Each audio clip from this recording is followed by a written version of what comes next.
Mes chers amis, bonjour. Si pour de nombreux Français la période estivale a été l'occasion de redécouvrir notre beau pays, beaucoup ont subi un véritable enfer.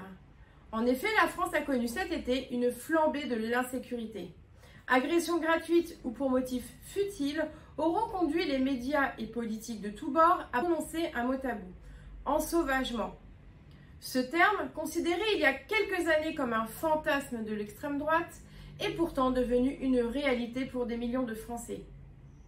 Face à cela, Éric Dupond-Moretti, plus militant d'extrême gauche que ministre de la Justice, n'a fait que dénoncer ce terme d'ensauvagement de la société et a considéré que notre pays n'était pas un coupe-gorge.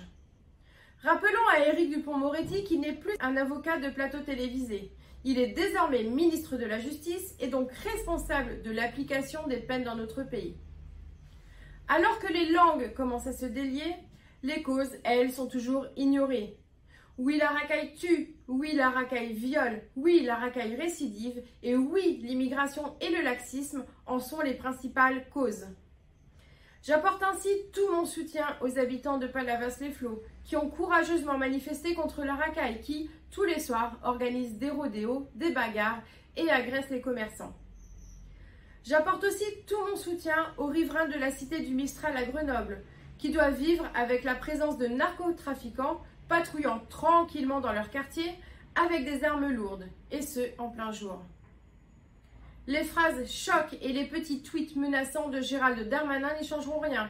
Les prisons sont pleines et les délinquants relâchés. Enfin, comment ne pas penser à cette jeune lycéenne violée et assassinée à Nantes par un violeur multirécidiviste. Un acte sordide démontrant une nouvelle fois la faillite totale de notre justice. Une justice gangrénée par l'extrême gauche dont le but n'est plus de protéger les Français, mais de permettre aux délinquants de récidiver.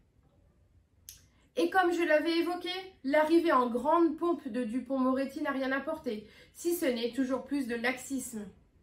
Pire encore, sur l'affaire de Nantes, la seule priorité du ministre est de dénoncer la surenchère populiste autour du meurtre de l'adolescente. Pour conclure, cette rentrée 2020 marque le début d'une année politique cruciale pour notre avenir.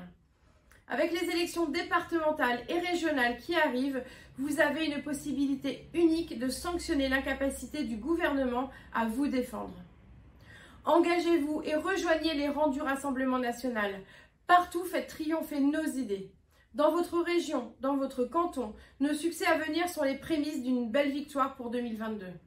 Une bataille capitale que doit remporter notre présidente Marine Le Pen. Il n'est pas trop tard pour reconquérir notre pays et refaire de la France le doux pays de notre enfance. Je compte sur vous.